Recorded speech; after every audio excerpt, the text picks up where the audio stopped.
No proper intros. Zero. No. Throw your proper intro out the fucking window. What the fuck was that? That was awful. What in the fuck was that? Bandits lose. Well, you know what? Here's your intro now. Banditland Boulevard is here. Trevor Hauer, Jake Hauer, Tony LaMonica. We are here to break down the demolition in Denver. 20-9. I went into this game thinking that the Bandits were going to lose. My expectations were low, but holy fuck. What in the hell was that?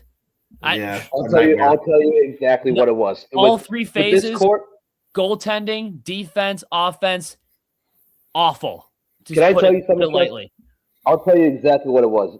With this core that we have, the Josh Byrne, Dave Smith, Ian McKay, the guys that we've been riding and dying with since we ended those retool years, this is the worst game that we've seen, period. End of story. With this core, this is the worst game we've ever seen them play. Bar none, no questions asked.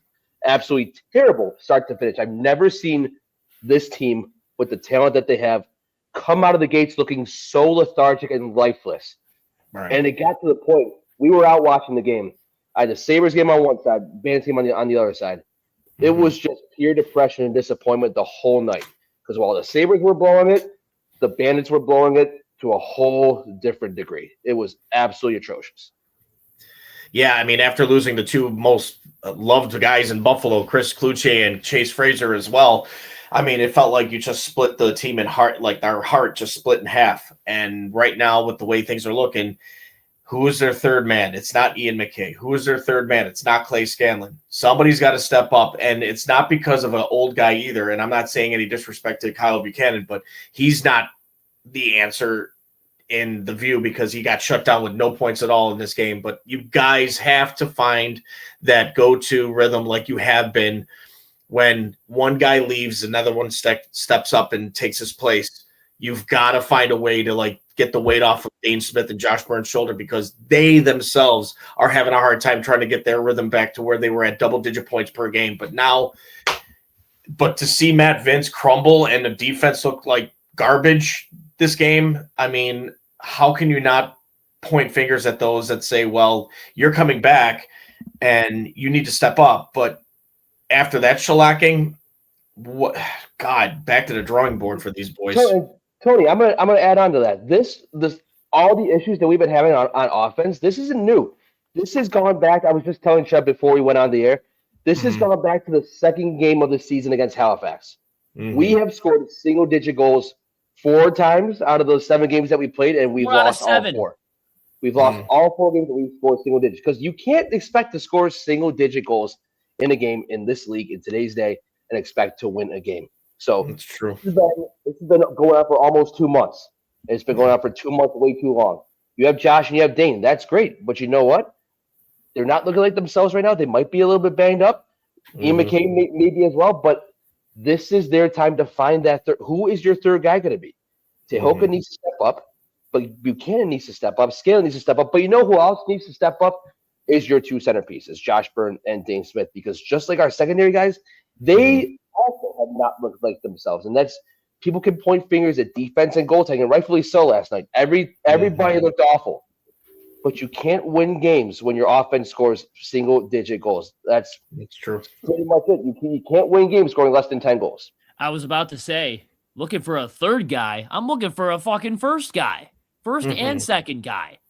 Go back to the Rochester game, January 10th. Where's Josh Byrne? I love getting laid Josh out. has been invisible for these last few weeks. And we this love is coming him. From love him to death. And Dane Smith too. But this is not just a bad game or 2. This is 3 straight just terrible games. And then the game that you mentioned, Jake, the Halifax one, they didn't look great in that game either. The games where they have thrived and they've looked great and the secondary scoring was complimentary. The Georgia game, the Vegas game, and the Calgary road game. Those are the only 3 that I can think of. And guess what? All 3 of those games ended up being wins. Because you know what they did? They scored double-digit goals. You're going to get your weird ones here and there where maybe you score 8 goals and you win the game. I mean, it was 5-4 in the freaking quarterfinal game last year against San Diego. You might get those crazy games, but You know what, guys? Before Bandits Mafia says that we're being too negative, let's throw out a positive out there. Teoka got 2. It's the only positive I can think of. Teoka and Anakoka scored in every single game this season. There's your positive. So, Trev, can I say this real quick?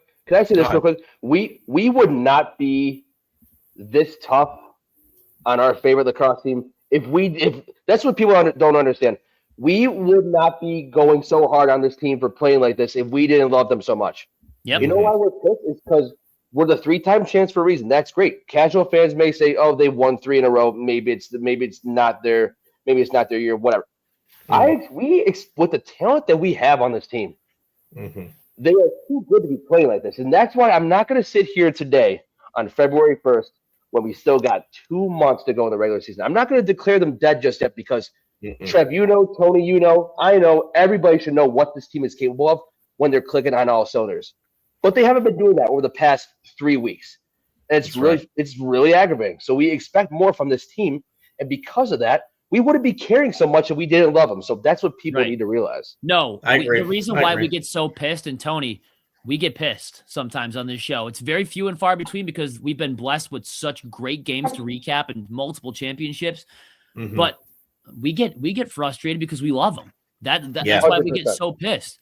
It's tough love or no love. That's kind of how I am with my sports teams. The thing that's going on with the Bandits, though, I had a hard time sleeping last night thinking about this game. If I'm being completely honest with you, I'm just I'm looking up at the ceiling thinking 20-9. This blows the 18-7 Toronto game from 3 years ago. That blows the freaking doors open on that one. That was an awful loss. But at that point in the season, a few years ago, the Bandits were, I think at that point, they already had a postseason spot clinched. They were just playing for the number 1 seed. This loss puts you at 3-4. And I've been seeing a lot of mixed feelings, and me being a podcast host on this show, and Tony, I don't know if you feel the same way, and we're going to get down to the nuts and bolts of this show, but after watching last night's game and I'm looking at the standings, I'm just looking at the way this team has played the last 3 weeks. I don't know what to feel. I don't know if this is a playoff team. I don't know if we're going to be seeing more games like this. And I don't know if this is the ass kicking that this team needs to finally wake them up and try something new. Because part of this game was on coaching as well. What the fuck was the game plan, Johnny? What did you do in practice to think that you can beat the team that's on a 4-game winning streak, that's scoring goals at an insane rate per game? It was a loss on all fronts. Face-offs, Farrell, garbage. Forwards, sucked again. Defense, fucking make a hit. Knock the fucking ball out. Try doing that. Goaltending, try making a fucking save. And for the coaching, what was the game plan? This was a complete failure in all 4 phases. And I don't know where the Bandits are right now. I couldn't tell you. I don't have a crystal ball, but usually I'm pretty good with predicting, they're just knocking some of the rust off. The Bandits will turn it around. I don't know. I don't know if they fucking will turn it around. I have no clue. I look at the postseason standings from last year. There are teams that squeaked in at 9-9 and made some noise in the playoffs. The Mammoth, Colorado did 2022. Sure did, yeah. The Bandits were 9-9, or the Mammoth were 9-9 facing against the 14-4 Bandits. They went to a game 3 of the finals. 2 years ago, Rochester squeaked in 2024 at 8-10. I don't know if this team is a playoff team. Every year is different. But I'm usually pretty good at wondering. I'm like, these guys still got it. They had a couple bad games, but every team does have these stretches. It's embarrassing. I don't have an answer for you. I don't know. I don't know what to expect throughout the rest of the season because we said it in our season preview, Tony, and you can attest to this as well. Sure. That you had to win the games early on your schedule because the middle of the schedule is nothing but a bloody gauntlet. You got Vancouver twice. You got fucking Saskatchewan on deck. You got Halifax, who plays some damn good lacrosse against you too. You needed Vancouver to beat Halifax twice too. Yeah, twice against Vancouver. You got another one against Rochester. I don't know. I mean, that's why you had to beat Halifax. Like Connor Farrell, try winning a face-off in overtime. Try that. How about you try scoring more than 10 goals in a game? The Rochester game, complete joke, but whatever. That was the first time they beat us in how many years? 3 years, whatever. Yep. As long as you beat the Ottawa Black Bears at home, you should be in decent shape, and you don't even win that one. So I don't know what these guys are. Tony, I don't have a crystal ball here, but where do you want to start with the breakdown of this game? Where do you want to start? Well, let's just say, like, your keys to the game of the fast starts, and that's exactly what they did, and they hit against us, actually. The first 6 straight goals, I don't know what to say. It's just like it felt like they gave up right there and then all of a sudden we started scoring 1 here and trying to chip it down a little bit. But other than that, the defense just looked sloppy. I don't know if there were players hurt or the mentality was not there or they just didn't like the vibe in Colorado. I don't know. Like you said, we don't have a crystal ball. We can't see the future. But the fact that the way is how they played as a team, they looked lost out there. That's like they played for the very first time. And it's like, what can you – it's like you've guys been here before. This is the type of atmosphere. And honestly, if it was you, me, and your brother Jake out there in a uniform going, I'm fucking hyped up and ready to go for this game. I want to play like every game is a playoff mode now. This is no more regular season bullshit. And this is now with the way how they played the last 3 games, it's like they lost their momentum. They lost their vibe or they just lost the way of the will to play the game. Go back. It's like I said, if you lose a game, go back to basics and figure it out. It's not that difficult, but apparently it just seems like they're fighting amongst themselves about trying to be perfection of the passing game or the trying to get the beautiful shot. It's not going to work anymore. Teams are figuring you out one game after another, and this is the reason why you're on a losing streak right now. They know what you're going to do every single time. It's time to change it up. You can't do the same BS every freaking week. Right. John, I don't know if you hear this from us 3, but something's got to change right now. This is like a red flag. It's not a red alert, but it's a red flag. Let me just call this out real quick. We won 3 straight championships. Forever grateful. Do not banner there, banner there, banner there. Yep. Never soon I'll have all mine up. For granted. Never took a single one for granted because of the 15 years of torture getting there and never winning it. Do we sound spoiled bitching about the Bandits? A little bit. Go for a 4 when they're 3-4. A little bit. I will admit that. But the thing that's frustrating is like what Jake said before. We know what this team is capable of. If you know, and you lose by 11 goals to a, quite frankly, Tony and Jake, I don't know if you guys feel the same way as I do. A team that I cannot stand the fucking most in the Colorado Rams. These guys I know. Burning. Let me interject real quick. Yeah, 2 things. Number 1, I still cannot stand the Colorado Mammoth. There's still no championship or not like revenge in 2023 or not. There's still no love lost between us, Bandits, and the Colorado Mammoth. And number 2, going back to your point, going on to what I described earlier, Trev, when you know that your team is capable, more than capable of winning a championship, you expect them to go out and win it. I don't care if you won the last 3. If you can go out and win a 4th, why can't you go out and win a 4th? Why can't we want a 4th? We're not going to sit here. We're not going to sit here as Bandits fans saying, "Oh, they've already won a 3. We're going to content. We'll be content with a 9-9 record." No, absolutely not. Nope. Absolutely not. And also, speaking of winning 4 championships, I don't want to say these boys are complacent with winning 3 NLL championships and summer box lacrosse championships, PLL championships, all that stuff. I don't want to say they're complacent or they're just so used to winning. But now you're 3-4 right now. You're on the outside looking in of a playoff spot. With the gauntlet we have coming up on the schedule, nothing's guaranteed right now. Now it's a matter of not only can you lock it down and play Bandits lacrosse, but it's also how much do you want this 4th championship? Do you want it or do you not? Are you satisfied with winning 3 or do you want to go out and get that 4th? So now it's really time for them to start showing how much they want that 4th championship. Believe me, the Bandits are about as championship pedigree as you could think of winning any type of lacrosse, indoor, outdoor. If you think of championship pedigree teams, the Bandits are always at the top because they're always consistent. Now it's a matter of them showing us how much they want that 4th championship. We know they do. I know personally that they do, but now it's just a matter of getting your heads out of your ass and showing us how much you want it. Yeah, right. I agree. Totally agree. And you know what? I think just to rub a little salt in the wound, and this is supposed to be therapy for us and the fan that's listening to this. If you're a frustrated Bandit fan like all 3 of us, jump right in on this. I say that we break it down by position. And by position, where to even start? What do you think will get the most clicks, the most laughs? Let's start off with the defense. Okay. Start off with the defense.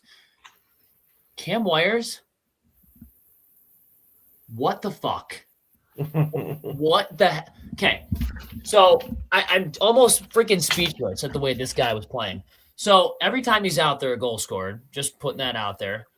Nothing personal. Just calling it the way that I'm seeing it.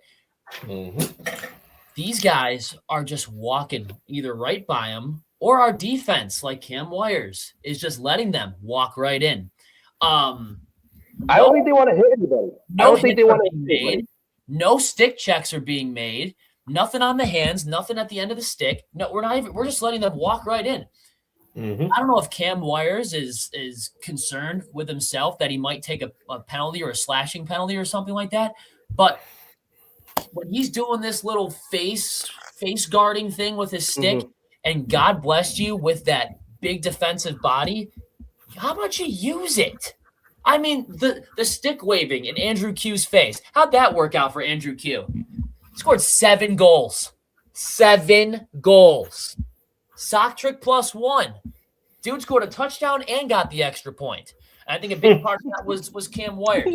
No points on top of that either.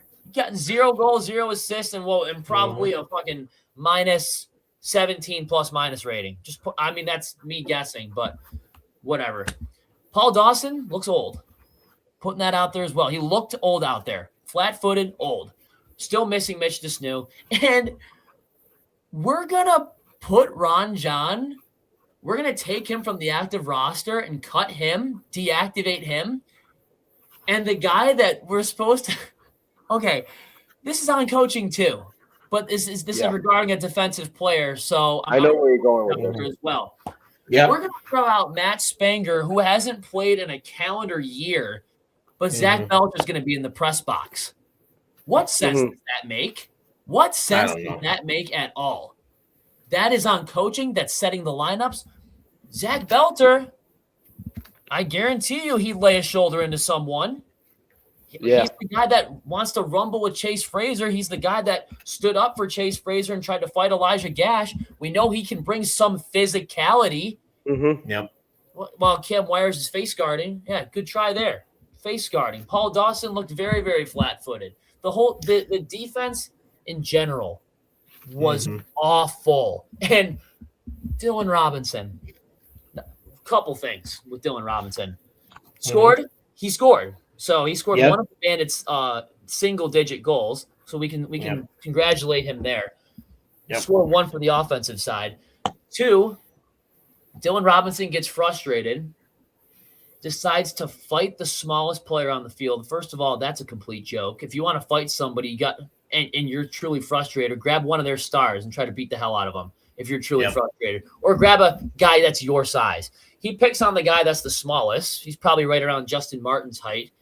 Not only does he pick on him and instigates a fight with him, he gets his ass beat by him. Couldn't even win a fight. So defensively, if I'm going to letter grade this, F, triple minus. Triple minus. No one had a good night on defense. Argue with a wall. I do have a question for both of you boys right now, and I wrote it down because basically who misses Justin Martin? Oh my God! I mean, can we have him back? Dude, Adam Bomberry, somebody that actually knows how to play the sport defensively, who shows toughness every week. Before you even held up that sign, Tony, I was like, I wanted to say, I'm like, I miss Justin Martin so much. I do too. Like that's a piece of the defense's history too. What's Chris White up to? I mean, the Bandits have been signing. Oh God, let's not bring him. Where's Chris White? What's Chrissy White up to? Jesus. Can we get Speedy back in a Bandits uniform? Matt McCready. Oh my God. Can we get Speedy back out there? Kyle Cooling, what's he up to? Holy I don't know, but the way how our defense looked, I mean, we could call 911 a million times, and not one of them would probably come back. And Ron John's probably sitting on the sidelines laughing right now, going, "Well, 100%. You could have had me."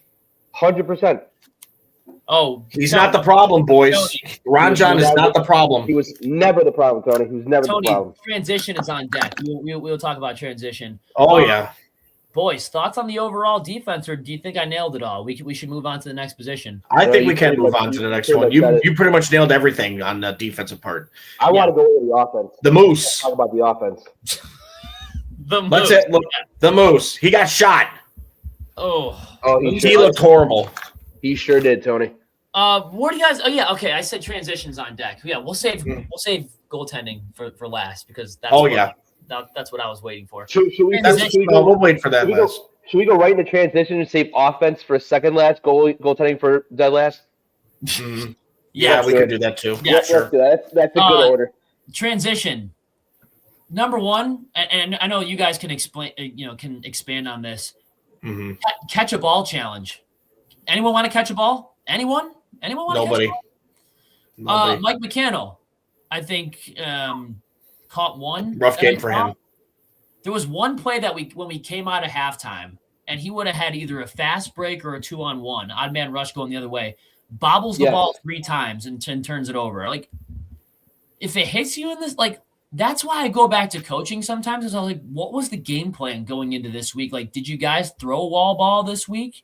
Did you guys did we work on our passing? Did we work on our throwing and catching? Like, you guys were 3-3 going into this game, trying to end the Mammoth 4-game losing streak. The breakout passes, or 4-game win streak, the breakout passes weren't working. Nope.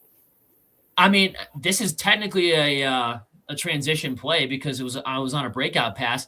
Matt Vince just airmails one into the seats. That's the first time I've ever seen that. You remember that in the second quarter? Matt Vince makes a rare big save in that game and just hawks it into the seats. I'm like, the camera guy didn't even know where the ball was. And the announcer is like, I think Vince just threw that into the stands. I'm like, what the hell? Mike McCannell couldn't catch. It looked like Ian McKay spent more time playing transition to help out those guys because he clearly wasn't playing much out of the front door. Thomas Whitty. Boys, time to have a conversation. What's going on? I mean, Ron John gets cut. I'll tell you what's going on. You cut the wrong guy. I mean, not saying we got to cut Thomas Whitty, but why on earth are you cutting Ron John when he's one of the best defensive players and transition players that you have on the team? Could have used him out there last night. He wouldn't have. By the way that the score was, he wouldn't have. Still would have been a loss for us, but it probably would have made it easier for the transition defensive side of things. I don't know. I'm just a fan. Nothing personal. We're just the fans. We're just calling it how we see it. We're not taking personal jabs at these guys because we're never. We're just, when we do this show, we're just calling it like we see it. Thomas Whitty wasn't impressed. If I want to put it the most PG way possible, was not impressed. Mike McCannell, I don't give a shit less if this is your second game in a Bandits uniform. Unimpressed. Elliot Matisse, unimpressed. Bad. That's it. Moose looked very, like, he just did not look fast that night. He looked exhausted. Tony said it. Moose got hunted. From the first quarter. You're right. Yep, Moose got hunted. That's exactly right, Tony. Yep. I already got him plastered on my wall. And there's his head. Bullwinkle's flying away while he's still stuck on a wall. That's right. He's still stuck on the wall. Any final thoughts on transition-wise, guys? Other than that, Connor did his best, I think, in the face-off dot against one of the best in the game, winning 14 of 33. We were expecting maybe close to 50%, so that's like his usual. So, I mean, I understand that he could have done. The only thing what I did catch is that when he did win a face-off and he was trying to figure out who to give the ball to or just go, make a decision because you're hesitating and you're allowing them to gang up on you like that, and you lost and you turned it over. And that's another thing you can't do. You just either make a choice. You either go for the net or you pass it off and get off. That's it. And that's it. Other than that, that's pretty much it. That's been the professional box lacrosse career of Connor Farrell in a nutshell right there. He wins the face-off sometimes and then just throws it behind him. Just does it. But he's got that cult following, so you better watch what you say, Tony. You're gonna piss a lot of people off if you criticize. It's something like you said, but it's nothing personal. It's what we see.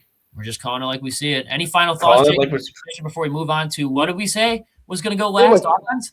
Pretty much well said. No, we're gonna say goaltending for Trev. You want goaltending last or offense last? Man, I'd say goaltending last. I think that would be last. Yeah. I kind of want to go right into the offense real quick. So, or not real quick, but let's talk about the shit fest that we've seen. Yeah. Let's move on. Transition bad, defense worse. Let's get into the offense here. Offense even worse, in my opinion. Let me just read some stats for you. Ready? Ian McKay, 2 goals, 2 assists. Ryan Benesh, 1 goal, 2 assists. Lucas Nielsen, scratched again. Hogging a roster spot, as far as I'm concerned. He never plays. Nick Weiss, 0 points. Josh Byrne, 1 goal, 3 assists. Steve Priolo, 1 assist. Clay Scanlon, 0s. Kyle Buchanan, goose egg. Dane Smith, 2 and 2. There you go. It's just what really aggravates me is that the Bandits, one of the main things that they're known for is their offense. You have Josh Byrne, you have Dane Smith, but you have an embarrassment for so long. You've had an embarrassment of riches at offense, even without Chase Fraser and Chris Kluche for this year, because you still got Kyle Buchanan, you still got Toka Nanako, you still got Ian McKay who steps up on offense, and you still got Clay Scanlon. I was just about to call him Waterbug Clay Scanlon. You got 2 Waterbugs on your team. 2 Waterbugs, Kyle Buchanan and Clay Scanlon. Even without Chase Fraser and Chris Kluche, love them to death, always will forever appreciate what they did for us on Buffalo. But you have 4 or 5 other guys that can step up and contribute consistently. And right now, for the last besides the Vegas and Calgary game, but going back to Halifax to now, I cannot believe how inconsistent that they've been. Stupid decisions with passing the ball, stupid shots, waiting until 5 seconds left on the clock to get set and get a shot off. It's like, what? It's like, and I feel like they're so, like, I don't want to say not confident, but I feel like it's a big part of it is mental. Like, it's all in their heads. But at the same time, we know what they can do when they're firing on all cylinders. They're the defending 3-time champs for a reason. 2 of them, your 2 center pieces, are MVP caliber players every single year. Every year. And right now, this offense, I was just telling Trev this last night, every single time they take it past the restraining line, or is it the center line or restraining line? For some reason, I've never. The center line you have to touch that before the 22-second mark. Ever since they get past, whatever they get past the center line, it just seems like they don't know what they're doing at the time. And I'm like, I don't understand it. I don't understand how can an offense with this that is so talented, with the amount of quality players that they have, 2 of them are the top 5 players in the league, bar none. I don't care. Josh Byrne and Dane Smith, they're top 5, top 10 players in the entire world. How can they be right now so inconsistent and just so bad? Yeah, well, you mentioned like Chris Kluche and Chase Fraser. The offense was going to take a little bit of a dip, obviously, with them just gone. That's only natural. I didn't even mention Ryan Benesh. Is he up there a little bit in age? Sure. But he has familiarity with the system. He has familiarity with Dane Smith.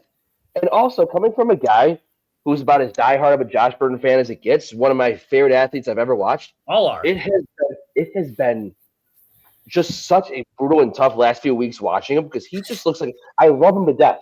I love all the players to death. He just looks like a broken player right now. He's not himself, and he needs to figure it out. He needs to figure it out quick, because with these next games coming up after the Philly game, that's where we're going to need him the most. We're going to need him very soon.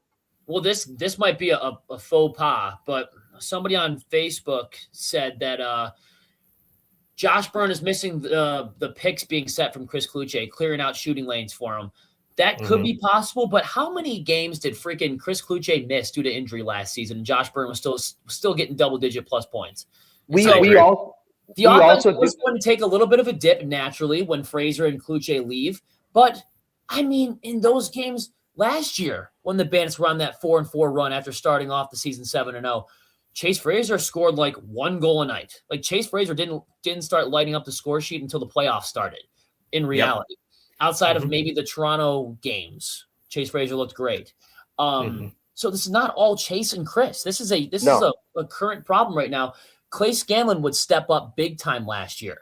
And Kyle Buchanan, and he has been, this is the only time that I've seen in probably over 2 years where he's played a game and he hasn't recorded a single point. So I'm not going to go totally off on Kyle Buchanan, but in a game where you lose by 11 goals, everybody's getting a slice of that blame pie, 100%. Yep. But my other point, and Tony, I think you can expand upon this a little bit. We mentioned this last week in the post game. Is Josh ailing something? Is Dane injured? Is he ailing something? And my point with that is, if you are too injured to look like your normal self, do not play. When you guys weren't playing in 2023, you still won games because you knew in the back of your mind they were going to come back, and they were going to come back at the right time. If you just kept your heads above water, and it doesn't matter how big or small the winning margin is, as long as you have the greater number, you're going to be fine. And that's what they did in 2023. The players that were injured sat out. They weren't forced into this. And Jake kind of nailed it too. Ryan Benesh, I mean, just doesn't look like the same player either. Love him. I'm one of Ryan Benesh's biggest fans, but he's 41 years old, and in some cases he looks like he's 41. Tony, what do you think? Well, basically what we were saying about with Josh Byrne and Dane Smith, they could have been playing hurt this whole time, or going into this game. You know, you don't know the physical part. Like, say, if you or myself were 100%, if we don't feel it, we should immediately tell the coach, and somebody else could step in, because that's the reason why you have your youngsters. That's why you have your practice squad. If Lucas Nielsen's ready to go and he's antsy for some kind of playing time, give it to him. If it's coffee, give it to him. This could be the game, and I'm going to say this out loud so that everyone understands what I'm feeling about this situation. This is the game now to do something different. Instead of having the old and experienced, let's have the young and the wanting. Let's go with the young guys on this team now to see what they can do to spark up that fiery power that we've been trying to get back to. Bring Coffee on board, bring Tyson on board, bring Nielsen to go along with the ride, but you got to get this youth in there, and that's what's killing this team right now. I understand you've had the experience and you have the veterans leadership skills. Great. Nothing about that is wrong. But the youth nowadays is taking over this game. You got to let them run when they're ready to soar. End of my discussion. And then just to add on to what Tony was saying earlier about, potential injuries that Josh and Dame may be dealing with, we do have to take into account that in the finals for Six Nations against New Westminster, I think they were playing. Yeah, the Salmon Bellies. Josh was dealing with a knee injury, and I don't know how many games in the finals that he missed, but he missed quite a bit of time. And obviously, knee injuries are going to be up to they're going to take their time. Knee injuries take their time to get fully recovered from. But still, going back to what you said, if you're not feeling right, don't play. Because look at what we did in 2023. How many injuries did we battle through in 2023? Seemed like everybody on the team was hurt at one point, and they still played their asses off each and every. And who stepped up? Who stepped up? The young guns, the McCulleys, the Solvers, the McKays, the Brandon Robinsons. They were the ones that sure did. They sure did. Absolutely. And this will be the time to do it. Yep, 100%. Yep, exactly right. I mean, I'd love to see Lucas Nielsen out there, because and this is on coaching. This is on Johnny. How are you going to know if this kid is going to be something if he doesn't fucking play? Right. 100%. What the actual fuck is that? Like, we're going to – I can think of just watching this last, yesterday's game, I can think of a few people that need to sit in the press box against the Philadelphia Wings. Agreed. Offense and defense. I have a few people that come to mind. You can stick and shove right up there in the press box if you want to show some accountability. 100%. But the roster, when you sit guys like Nielsen, the roster is old offensively. Josh and Dane are in their 30s. They're not that old. They should be in their prime. It's whatever. Buchanan's 36. Benesh might even be older than that. Benesh is 41. Dawson's 42. I mean, this is a pretty old roster. Yeah. And the guys that are young aren't really experienced because they're healthy scratched every single week. This to me just sounds like a recipe for disaster. But the offense, I would not be shocked if Steve Dietrich, because I've seen Steve Dietrich when he gets mad on the bench. There's no way he left He's the city of 38, by the Denver way. with Yeah, smiles. Bucky's just turned 38, Tony. You're right. Or with his 38. Okay. So yeah, point is they're pretty old. Mhm. I mean, we have our goalie is the same age as Mark Stainhouse, right? Put that out there. Yeah, Insane, Matt Vince is the same age as Mark Stainhouse. So they're pretty old roster. My point is, you got to see what these young guys got, because if they're hogging a roster spot, you got to let them go. And I was mentioning Steve Dietrich. I remember how angry he was in Toronto last year. Remember when they got into that end of the game brawl in Mississauga last year, and how mad he was when Rusty Kruger was yelling at him and giving him stuff. He was so red in the face. There's no way that he left the city of Denver with his head held high. He left that arena pissed off. This is the team that killed him in the 2006 title game too. Steve Dietrich gave up all 16 goals in that 2006 championship. So he hates losing to Colorado. He has for a long time now. I would not be shocked if we see a big trade this week. I've been saying since the Rochester game, this offense needs a spark. How do you kickstart a spark on the offense? By switching it around. Make them feel like none of their jobs are safe. Bring the uncomfortability in there. Don't give them any sort of sense of security. You got to shake up this offense somehow. This isn't just a bad game or two. This is a habit this season. More than half of your games, 4 out of 7, you scored less than 10 goals. And I said it before. You expect a little bit of a dip in the offense when Fraser and Cloutier leave. But last year, we were scoring 19 goals a game, 17, 15, 14 goals a game. And a lot of those games, Cloutier was hurt and Fraser would pot 1 or 2 max. So this is not a Fraser Cloutier thing. It should not dip to the level of suck, like to the level of 2017 Bandit level offense, where the 2017 Bandits, I think they had more games where they scored 10 plus goals, if I'm being completely real, just being honest. And that was a bad team. We need to do something on offense. If Philadelphia is going to do their fire sale, and I know I just did a whole tirade and kind of bitched about how old this offense is and how old this team is. Does a 36-year-old Joe Rezateris spark your interest in a potential trade with the Bandits? Either him, I love to bring him in, but the salary cap, we'll screw around with a bunch of different things. I just think Steve Dietrich is one of the best assistant coaches and one of the best GMs in this league. He's going to come up with some wizard magic, but this offense needs a spark. This is not just a stretch of a bad game or two. Half of your games, your offenses looked like, bad is an understatement. It's looked horrendous. For 4 out of the 7 games, that is a trend. That's not just a habit. That's not just a stretch of 1 or 2 bad games. That is a trend of where your offense is going. Well, yeah. All I can say is we got to get something going. Yep. I don't know who it is going to be, or you get your rookies to start stepping up. Started off the season 3-1. I thought I'd throw that in there too. Start off the season 3-1. You're now 3-4 and in 10th place in the unified standings.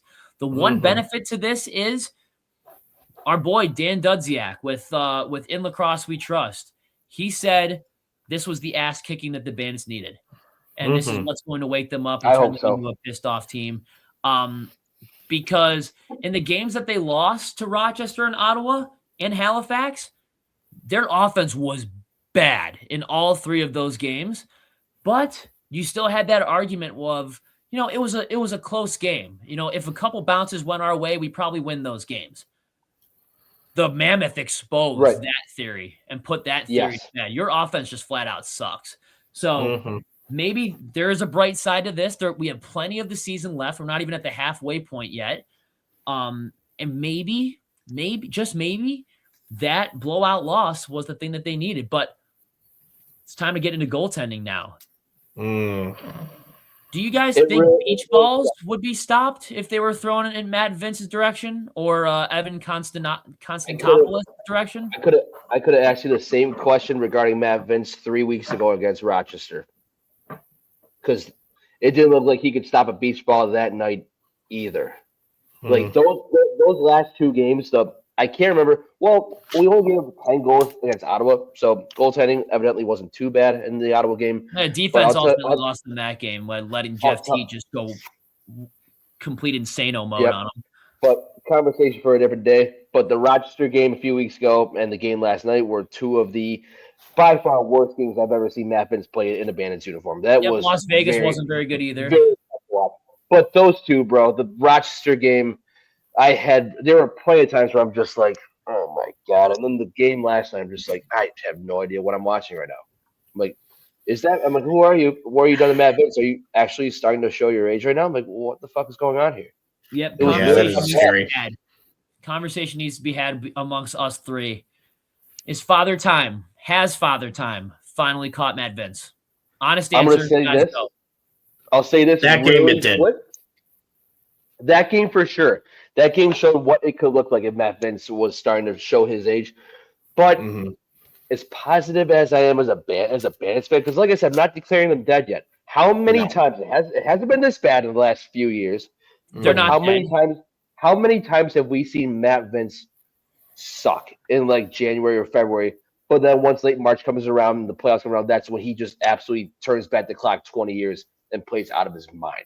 So part of me is still holding out hope that he's still got one more switch left to flip in his system. But I don't know. Last night was bad. Like I said, that was probably the worst game I've ever seen Matt Vince play in a Bandits uniform, and it was bad. Yeah, the bad bounces going his way over the shoulder again is his weakness. Yep. But just the weak goals that you see that he get a piece of, and they still found a way to trickle in. Like I said before in the beginning of the show, is that 6 of them I'd love to take back at least, but that still doesn't put the efforts of still losing 14-9 as a fact of what the Bandits offense should have done to contribute to what they should be averaging per year and per game. So again, for the way of the goaltending and how Evan went in and he played nervous, he didn't look like the goaltender of the future. For a big man, like after watching the TV and watching he took away so many angles, except I'm thinking all they have to do is shoot through his 5-hole because he's not going to be that quick. And sure enough, it seems like we just turned into a Nick Rose backup all over again. Zach Higgins. He turned into Zach Higgins. Can I ask you guys something? Who was in net in the start of the third quarter when I can't remember who it was from the Mammoth, but he tried to pass it to somebody in front of the net. The dude that from would Colorado be missed the pass. Yeah. Oh, okay. And then they go into. I'm sorry. Go ahead. You were fine. Yeah. He passed it to one of the guys in front of the net. Completely missed the pass, but it ended up going in the net, like low left side. Who was that in that? Do you guys know? Was that Vince or was that Constantopoulos, I think. Had to be Constantopoulos. Yeah. Vince didn't even play 30 minutes. The third quarter, because I remember watching it and I just started laughing like the Joker because I really could not believe what I was watching. Dude, Vince got credited with the loss and played 26 minutes. Mm-hmm. Yeah, it's unbelievable. 26 He didn't look like himself at all. No, gave up 11 goals on 32 shots. And the thing is, I know we're talking about goaltending right now, and I'll just touch on this quick. Absolutely nobody looked like themselves last night. No, that's right. It was just all around bad. Except for maybe Tehoka, who's scored a goal in every single game this year. Mm-hmm. Trying to get the most out of that 3-year contract extension. Probably his best game all season right now. Yeah. Power play looked good, though. 4 for 5 for the boys on the special teams. But, again, that's the only other positive. Like you were mentioning, that Toka had a good game because he had 2. That was the only other positive. The power play was 4 for 5. Other than that, it just looked like a slaughter fest for the boys in the orange and black. Other than that, Colorado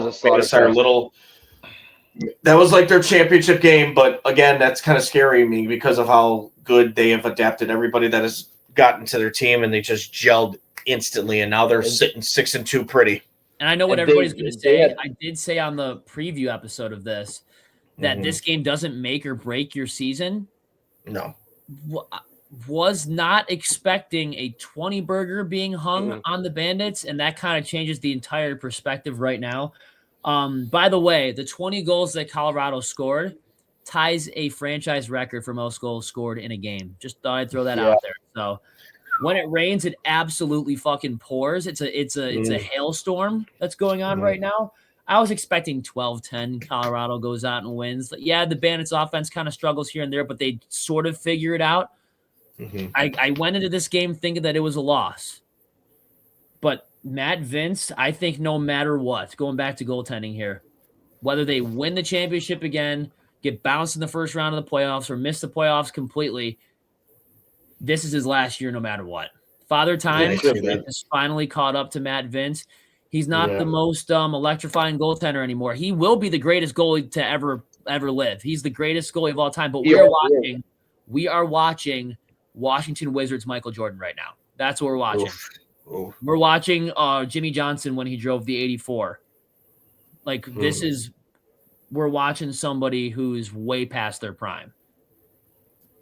We're watching New York Rangers Wayne Gretzky. However, I will say he didn't play terrible for how old he was during those last 2 years. But yeah, we're watching Toronto Maple Leafs Brian Leetch. That's what we're watching right now. Yeah, we're watching Toronto Maple Leafs Ed Belfour. That's who we're watching. We're watching Vancouver Canucks Ryan Miller. Yeah, that's or St. Louis Blues Ryan Miller. Yeah, so some good analogies right there. But I think Father Time has finally come. We're watching what's his name? Like 2010 Barry Bonds. It really does suck to see. I mean, you knew it was inevitable by the time he got to 40 plus, but with the way he's been playing, with the way he's played since he signed with the Bandits in 2018, ever since he's been electric. So you don't take it for granted, obviously, but you never expect to see it coming, and then you see a game last night. It's like, wow, this might really be the last year of Matt Vince, and it sucks. Like it makes me sad because he's one of my favorites I've ever watched. I think it should be a lot of people's favorites. That his number will be up in the rafters. You know that his number will be in the rafters for sure. Because you just don't even right now for me, without a doubt, still deserves it. Like Josh and Dana are still young, but like I don't ever think about them ever retiring like the way that Matt Vince has been, he's almost superhuman. We call him an ageless wonder for a reason. So you don't think about Father Time ever catching up to him. But now you see something like that, you're like, wow, the end is coming sooner than later. And Evan Konstantopoulos, this is the first time that I remember watching him. Should also be the last time. If I'm just being blunt with it. He spent 3+ years watching Matt Vince, being involved in practicing with the guys. If you don't have it now, when will you? Right. I mean, I know he hasn't seen. It sounds kind of bitchy of me to say, since he's had very, very, very limited in-game action. But I mean, he's been in practice with these guys. He sat behind the GOAT for 3 years. When Aaron Rodgers, and this is apples to oranges comparison, but when Aaron Rodgers sat behind Brett Favre for 2 years, he was one of the best quarterbacks right off of the rip in 2008. So it is kind of comparing apples to oranges there, but no, there's a reason why the Bandits drafted Waukegan Shognosh in the first round. It's because I think that Steve Dietrich had a feeling that Evan Konstantopoulos is just not going to be the future guy. He's been here long enough, was never really dressing for a lot of the games. There's a reason why they got Steve Orleman and what was his name? Who was the other guy? Devlin Shanahan involved before they went with him. I think they saw something in Konstantopoulos, and they're like, I don't know if this guy's going to be our future. Let's go out and get Shanahan. Let's go out and get Steve Orleman and just try to, in case Vince goes down, we'll have an experienced guy to mop up any potential damage. That game against Vancouver in 2024, when Vince was on the shelf, when he was injured with the upper body injury, Shanahan looked like a starting goalie. Like he kind of did look like a starting goalie in that game. If I watched Konstantopoulos in a duration of 60 minutes, I swear to God, Colorado would have scored 33 goals. I'm not even joking. They would have put a freaking 30 burger on the Bandits. Passes. I mean, it was getting to the point where passes were falling in the back of the net. Passes that were supposed to go so in front of the net. Colorado guy doesn't get his stick up. It just goes right by him. Boom. Doesn't see it. And yeah, Jake mentioned that we were both laughing like the Joker because we're like, are you like what? You're looking. What do you don't see the pass going in at 30 miles per hour? Like what are you looking at? For real. So yeah, I might sound like a dick here, might sound like a jerk, but I'm just calling it how I see it, not being personal whatsoever. No. That was the first time I saw Constantopoulos. That should be the last time. Sorry. Call up Washington. Let's move on. Time to move on. I don't want to get into speculation, but I wonder what Warren Hill's contract looks like right now in Halifax. Because Johnny coaches Warren Hill with Six Nations. The funny thing is he's got Warren Hill and Doug Jamieson as his 1 and 2 goalies in Six Nations. But wonder if Warren Hill got a 1-year contract. Wonder maybe who's the rookie that we drafted. I can never say his first name correctly. Shognosh. Yes. What if he can win from a year or two of King of the Hill for a couple of years, get a little stopgap when Matt Vince inevitably retires after this year, and then we'll have our goalie of the future, whatever I still can't say it, whatever his name is, learn 1 or 2 years from Warren Hill. I would say go for it. Probably. I would say go for it, but the salary cap might have something else to say about that. And also, can Warren Hill play forward too? Just throwing that out. Can Warren Hill play defense? Can Warren Hill take faceoffs? Can Warren Hill be an assistant coach too? Right. The whole slump or whatever you want to call it. It's far more than just Matt Vince. It's literally everything. Because last night was a clear example of everything that could go wrong went wrong. Matt Vince is just a chapter. He's a chapter in this book of slumping. He's just a chapter. We'll have to wait and see. Yep, that's all we can do. But what's the first thing that came out of my mouth when Colorado took an early 3-0 lead? I said, "Oh shit, it's going to be a long night." That was what came out of my mouth. I knew right off the get-go that when Colorado potted in, 2 goals on the first 3 shifts or first 3 offensive possessions, I was like, quick we are any little hope I had the Bandits had going into that game just left my soul at that point when I saw that. It was bad. It was pretty ugly. That was bad. I'm just looking at some of the stats right now. Dylan Robinson, 7 penalty minutes. We also had we had how many turnovers caused? I saw the stat on the TSN broadcast that said it was the end of the third quarter going into the fourth. Colorado just straight up bullied the Bandits. At that point, they had 45 turnovers caused to Buffalo's 25. Ugh. Shows you who the bullies are. If you guys just looked at the box score, it didn't do it justice. Like, I know it looks awful on the box score. Just try to go back and watch that entire game without dying laughing. Try to watch the first quarter. Laugh to save yourself from crying, but it looked like Colorado was playing like an NLL video game. They cranked that bitch on rookie mode and just started sending the firing squad at the Bandits. Yeah. It was. I mean, Jake and I, we were laughing like the fucking Joker. It was getting to the point where it was laughable, and I was cheering for them to break the record. Like, I actually wanted the Mammoth to get 20 because it's just I was so fed up. I'm like, you know what? Screw it. Give them fucking 20. Like, I don't care. Like, this game is already watched. You might as well just put me out of my fucking misery right now. Yeah, it was ugly. Remember what we said in the pregame, Tony? Shut down the Stars. Yeah, Jack Hanna got 7 assists. 9 total points. Jack Hanna. I also mentioned, remember when I said pesky Andrew Q? By pesky, I meant like he'll score 3 or 4 goals where you're just like, how is he that wide open? He scored 7. He scored 7. That's so gross. Historic night for him. I don't think he's ever scored 5 in a game in his career. Well, I think he's maxed out at 4 with the Georgia Swarm. I believe John Gertler said last night. He scored 7. That dude went in the game with 9 goals and scored, and he had 7. So he had already more than at least 2/3 of the goals that he scored in the entire season. He scored last night. So that was pretty funny. Yep, he walked into Ball Arena yesterday before the game. 9 goals. Leaves the building as first star of the game and with 16 on the season. What is hold on. Insane. I'm going to pull up my calculator real quick. 7 divided by 9. Scored 77% of the goals that he's already scored in the entire season last night. That's hilarious. Against the Bandits, of all teams, I don't get it. I don't understand, but it is what it is. Another notification: Dylan McIntosh, 4 goals for that man too as well, and ended up with 5 points for Colorado. So I'm going to tell you guys right now, Colorado is a team that you can't mess with. I mean, I know they had a couple of down years, but they got some ballers on their roster right now. And mind you, guys, they did all this last night without Will Malcolm, their leading points scorer this year.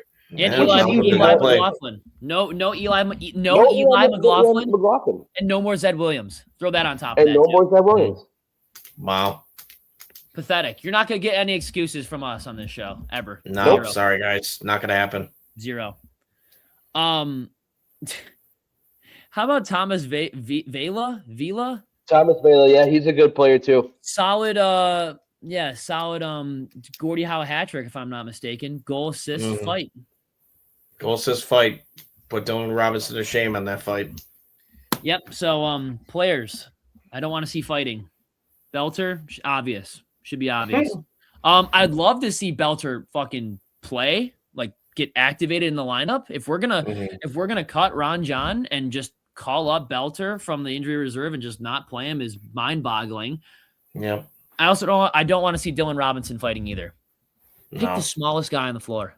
And you guys want to hear? I'm looking at the Mammoth roster right now. You guys want to hear an interesting name from the 2025 Colorado Mammoth, who's only played 1 game this year with 6 loose balls?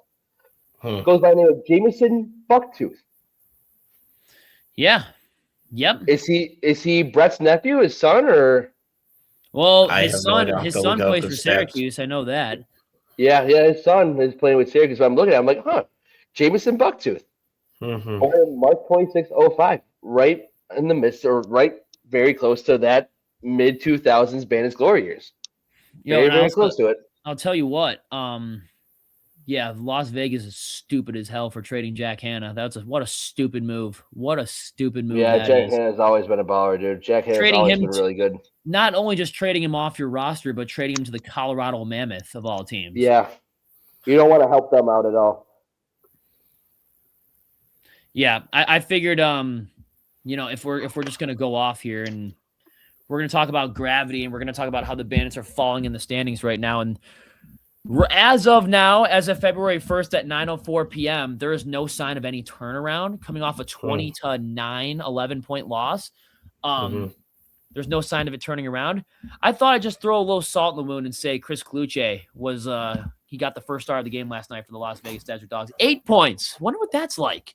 Throw back to 2025 when players on offense for the Bandits would get 8 points in a game. Crazy concept. Yep. But you can blame the salary cap for that. But Kluch hasn't missed a step. He's fully healthy this year and hasn't missed a step. Now Chase Fraser got hurt last night, as far as I saw. Prayers up to Chase. I hate seeing him hurt. Yep, he had to get carried off the floor with a left knee injury, I think it was. Yeah. All sorts of issues going on with this team right now, boys. And like I said, probably a half hour ago or whenever I said it, I usually get a good grasp on these things about the direction of the team. Like after the Calgary loss last year, when they came into our barn with Nick Rose and absolutely blew the freaking doors off of us, I still knew this was a fantastic team. This was still a number 1, number 2 seed team. For sure. After yesterday, and I'm looking at the standings, looking at the head-to-head tiebreakers that we don't have against Halifax, Colorado, who else? Rochester, and freaking Ottawa. We don't even have the head-to-head against freaking Ottawa. No. I'm looking at all of them ahead of us in the standings. I don't know. I don't have. And it's crazy because usually I would get some indication of where of the direction of where the team is. It will be so Bandits for them to go into next Saturday's game and win 18-8 and shut us up, and then go back to their regular style of lacrosse. That would be so Bandits of them. But if they lose next week against Philadelphia, would you guys be surprised coming off of this game against the Mammoth? It's sort of a writing on the wall type deal. I would be pissed, and I don't want to believe it because I would always say Bandits don't lose 3 in a row because I've seen so many times where the Bandits will even won. I'm like, Bandits don't like to lose, so they're going to win this next game. And right now, they've lost 3 games in a row. They've lost ugly games. But for some reason, my mind always says They hate losing. They're going to rebound next week. And you know what? Now they're going to have to, because now it seems like every game with where they are in the standings is going to be a must win. Philly, in my opinion, you cannot take any team lightly now. Philly is a trap game times a billion. Yep. Philly right now, their season is pretty much over. They have nothing to play for but pride. And I'm going to tell you right now, when you're the kings of the castle for 3 years in a row, it doesn't matter what any other team's record is. They want to beat you, and they want to beat you bad. So they need to be ready for it. They need to be ready for Philly next weekend, and they need to be ready for everybody that's coming up. Because after Philly, we got Halifax. We know Halifax loves to play hard against us. Same thing goes with Vancouver. Saskatchewan's going to want a little bit of revenge against us for what we did to them last year. They don't. Toronto, no love lost between us and Toronto. I don't care how bad Toronto is as a team. They always give us their best effort. And then last one I'm going to rattle off in a row. Then we got the Mammoth again at home. Obviously, great. Once we get past Philly, the schedule's not going to get any easier. And with the record that you have, tougher. You have to go in the mindset of we have to win this game. You need to go 1-0 or 2-0 for the rest of the weekends to come. Because if you lose a game or two here and there, it depends how many games you win. If you lose a game or two here and there throughout the rest of the way, will it matter? Probably not. If you get double-digit wins before the end of the year, you should be in good shape, but you have to treat every game from here on out as if it's a must-win. And especially, like I just said a couple of minutes ago, when you're the kings of the castle for 1 year, everybody wants to come for your championship. We saw that firsthand. No matter what your record is. Now 3 years in a row, everybody's going to want to beat you even worse. So you have to expect every team's best effort from here on out. And they've gotten every team's best effort throughout the entire year so far.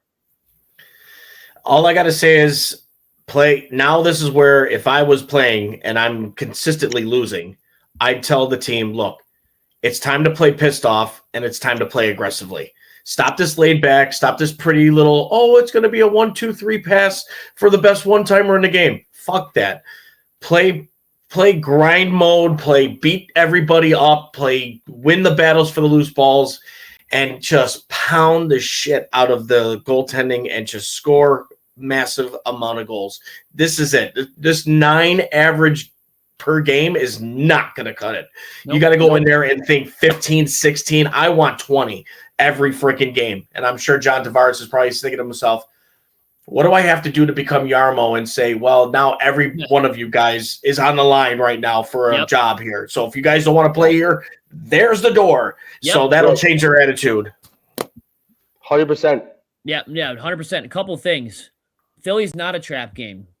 I wouldn't consider a team that's in 10th place in the standings and have a record below 500.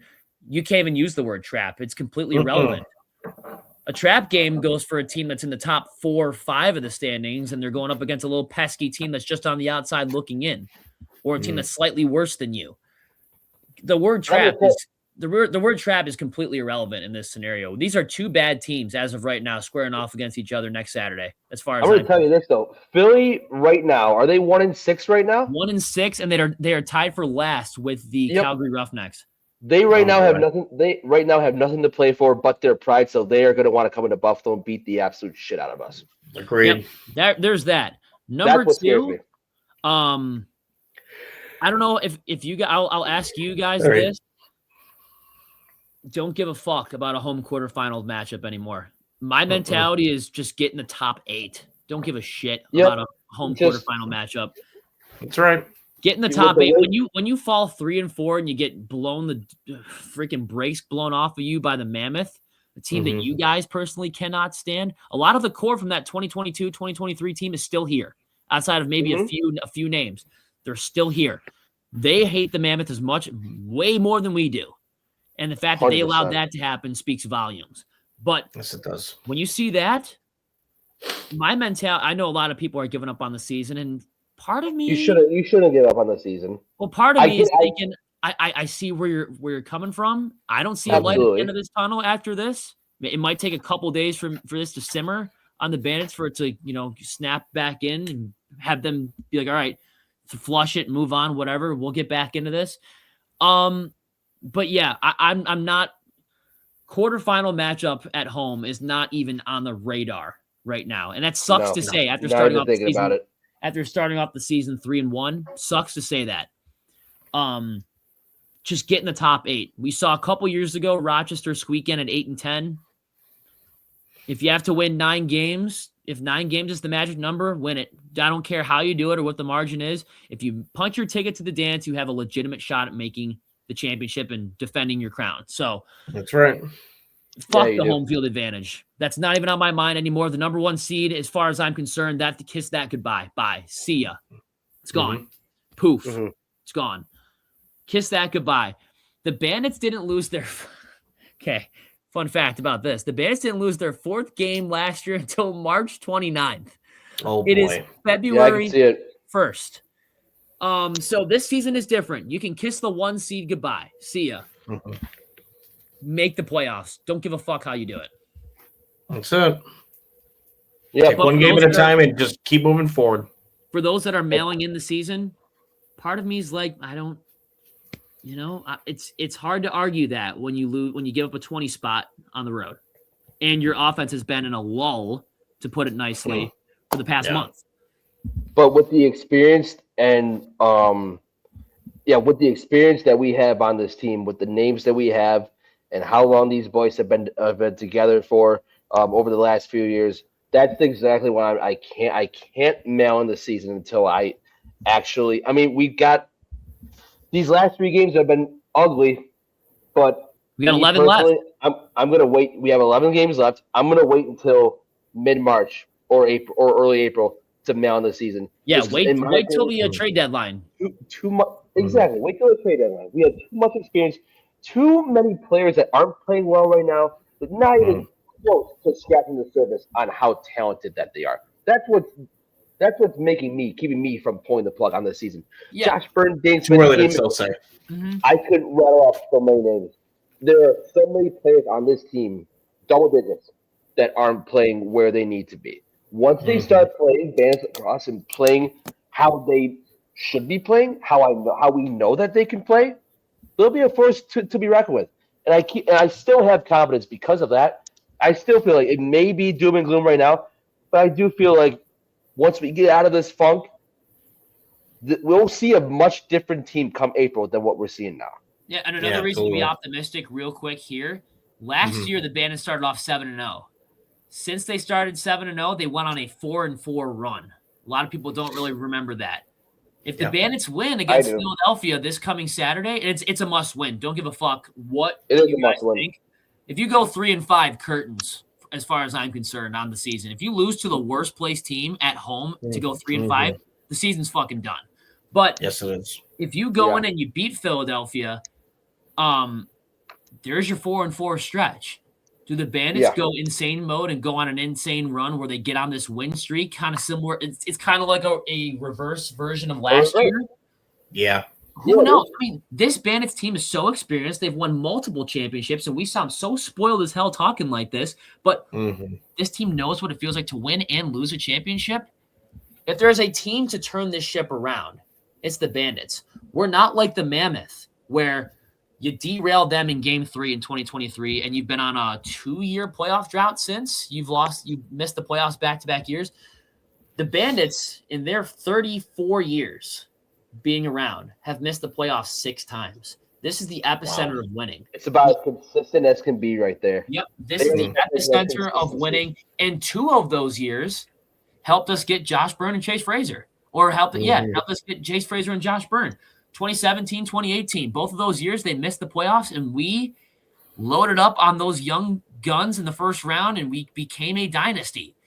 We got Mickey like third, fourth, fifth overall in 2019 too. We actually drafted Gilray, I believe, before we drafted Ian McKay. Yeah, took Fraser in 2017. Fraser was in 17, and we took Byrne in 18. I want to say. Yeah, and we did take McKay and Gilray in 18 because they had their rookie year when we made it to the finals against Calgary. Yep. Exactly right. Well, I think to wrap this up, we got to get into our Banditland Boulevard player of the game. To nobody's surprise, Andrew Q. 7 goals. You're the player of the game. And I was about to say, are we giving it to anybody? I will credit it to Andrew Q, and I'll also credit it with nice assists from the Bandits defense that didn't want to lay a shoulder into him or anything, or didn't want to like stick check him, poke check him or anything. And goaltending that didn't want to stop any one of his shots. So yeah, Andrew Q. Mm-hmm.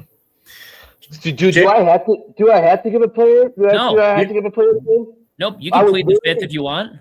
I'm going to plead the fifth. When I saw the tagline about like Banditland Boulevard player of the game, I'm like, there's nobody that I really want to give player of the game. Are we joking right now? Tilka had a couple goals. Dane Smith had a couple goals. Ian McKay had a couple goals. The only thing is they didn't. It didn't matter. So you know what? Use this. Whatever the fuck happened last night, just use it as motivation for the rest of the way. I can't name a player right now because that was probably the worst game of Bandits across from this core that I've ever seen. So yeah, no, that's not even an exaggeration. On my behalf, I don't feel like I need to name a player of the game. So use whatever you dealt with yesterday as motivation for the rest of the way.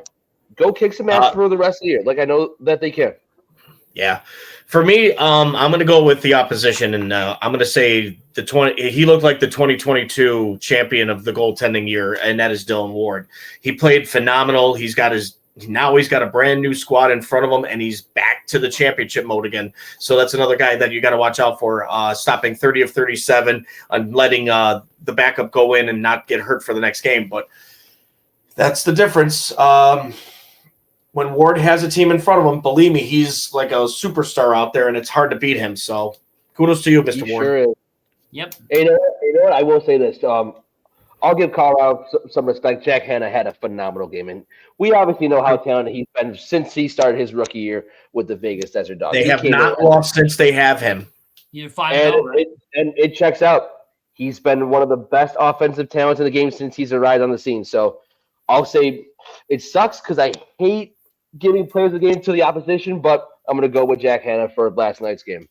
Colorado is 6-2 now, and then you got to think Jack Hannon, after getting on the team, 5 of those 6 was by him being a part of that team. They were 1-2 looking up, and now they're 6-2 looking down at us. Colorado's back. Let that sink in, boys. And also, Tony, I'm going to say it again. They did all this yesterday without their leading point scorer, Will Malcolm, who's also a phenomenal talent in this league. So gross. Colorado's back. They're back. Yeah, they are. It sucks, but they're back. Yep. Mm-hmm. With that, all right. Shout out to sponsors, Tony. Sponsor time. You got it. Banditland Boulevard is brought to you in part by Mitchell's Tavern, located up at 734 Sheridan Drive up in Tonawanda, New York. Guys, Banditland Boulevard is telling you to go check it out. That is Trevor Hauer and Jake Hauer, alongside with Tony LaMonica, myself, telling you to go check out their food. They have fantastic food, amazing service. They will treat you like family. Also, if you guys want to plan your next trip on a cruise or a vacation, go contact Suzanne Pike at herniesjourneys.com. Let her book your next big adventure. And finally, sponsored by Nino's Pizzeria, located at 2 locations, 1737 Orchard Park Road in West Seneca and in 315 Buffalo Street in Hamburg. If you guys want to order up pizza, wings, your subs, your salads, you name it, as you like it, only in America. And for those watching us live here on YouTube through StreamYard, give us that like, subscribe, hit that notification bell every time you see us talking about Buffalo Bandits across wins, losses, especially how bad they played this past Saturday. You'll see us live right through here. But if you guys want to rather listen in and on any device known to man, your tablet, your phone, your radio station, go to Spotify. Give us that 5-star rating about every time we talk about the men in the orange and black, your Buffalo Bandits. Next week is must win. Must win next week. No ifs, ands, or buts about it. If you lose next week, it's curtains. Mm-hmm. But we're lucky enough to say that we're early enough in the season where it's not completely over, but you got to get out of this funk. Like it's getting worse by the week. Like losing to Rochester is one thing. Screw that. Losing to Ottawa after that, and then giving up a 20 spot to the Mammoth. I mean, it's going. You have to win. All-time worst here. So clean up what you need to clean up. Whether we win 20-9 or lose 20-9, or who our goaltender is, never forget. Always respect.